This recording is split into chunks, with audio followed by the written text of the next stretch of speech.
নদিয়ার তেহট্ট ২ নং ব্লকে আত্মা প্রকল্পের উদ্যোগে পলাশীপাড়া এডিও অফিসে স্বনির্ভর গোষ্ঠীর আচার তৈরির উপকরণ বিতরণ ও প্রশিক্ষণ শিবির শুরু হলো। এই প্রশিক্ষণ শিবিরে উপস্থিত ছিলেন তেহট্ট ২ নং ব্লকের কৃষি আধিকারিক শ্রী তন্ময় ভট্টাচার্য, ব্লক সম্প্রসারণ আধিকারিক শেখ মনসুর হলাজ, সহ কৃষি সম্প্রসারণ আধিকারিক সুদীপ দত্ত, সহ কৃষি সম্প্রসারণ আধিকারিক সোহেল রোহন বিশ্বাস ও কৃষি কর্মাধ্যক্ষ অর্পিতা মণ্ডল সহ অন্যান্য সম্মানীয় ব্যক্তিবর্গ।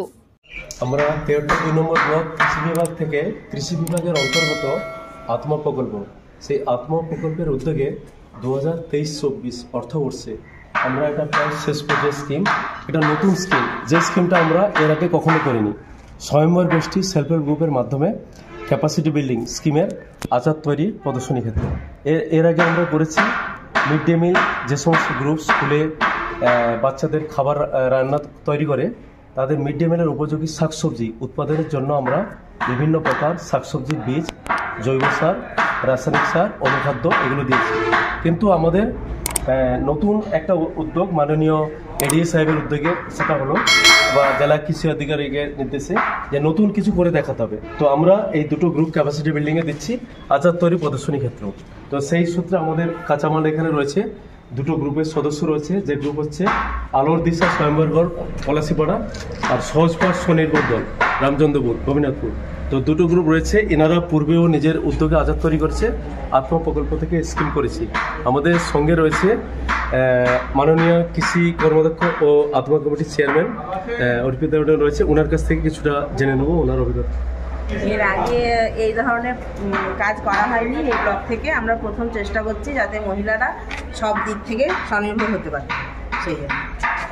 সঙ্গে রয়েছে আত্মা কমিটির অন্যতম সদস্য শ্রাবণী ম্যাডাম, ওনার অভিজ্ঞতা হচ্ছে।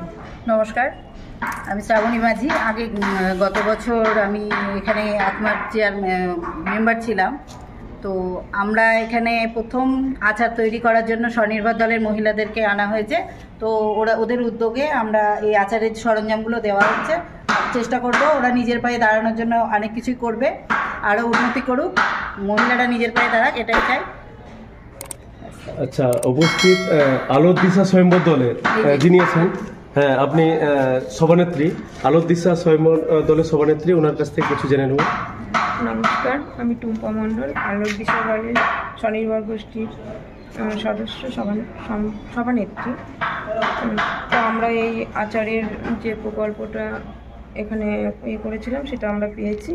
চেষ্টা করবো যথাযথভাবে এটাকে তৈরি করার।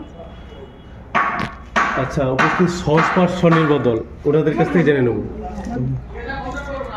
নমস্কার, আমরা সহজপাঠ দলের সভানেত্রী। আচারের যে আমাদেরকে সুযোগটা দেওয়া হলো সেটা আমরা চেষ্টা করব। আচ্ছা, উপস্থিত আত্মার অ্যাসিস্ট্যান্ট টেকনোলজি ম্যানেজার সুদীপ বাবু, উনি এই আচার তৈরির যে ক্যাপাসিটি বিল্ডিং স্কিম, এটা নিয়ে উনি কিছু বলছেন।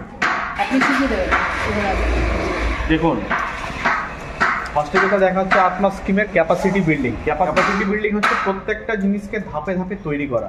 ধরুন একটা পিলার, প্রত্যেকটা জিনিসের পিলারের একটা সিস্টেম ভাবে যেরকমভাবে বাড়ি তৈরি করে, ঠিক সেরকমভাবে সেলফ হেল্প গ্রুপ যেরকম আছেন আমাদের এখানে দুজন গ্রুপ আছেন, সেই সেলফ হেল্প গ্রুপকে আমরা কীভাবে ট্রেনিং দেবো, তারা কীরকমভাবে এগোবে, সেরকমভাবে লক্ষ্যে আমাদের দুজন আছেন এখানকার স্বনির্ভর দল। একটা হচ্ছে আলোর দিশা স্বনির্ভর দল, 2 নম্বর হচ্ছে সহজপাঠ স্বনির্ভর দল। ওনাদেরকে দেওয়া হচ্ছে আচারের তৈরির উপকরণ। ওনাদের এই মুহূর্তে মানে সব থেকে বড় অ্যাচিভমেন্ট থাকবে এই জায়গাটাকে সাকসেস করা, এবং আগামী দিনে এই 2 দলকে উদ্দেশ্য করে আদার্স যদি কোনো দল মানে এই প্রথাকে অবলম্বন করে আগামী দিনে সেই পথেও যেন তারা চলতে পারে, এটুকু আমার বলা। আর কিছু না। যদি এখনও আমাদের খবরের দর্পণ চ্যানেলটি সাবস্ক্রাইব না করে থাকেন তাহলে এখনই সাবস্ক্রাইব করুন, সঙ্গে বেল বাটনটি ক্লিক করুন আর পেয়ে যান সব খবরের দ্রুত ভিডিও আপডেট।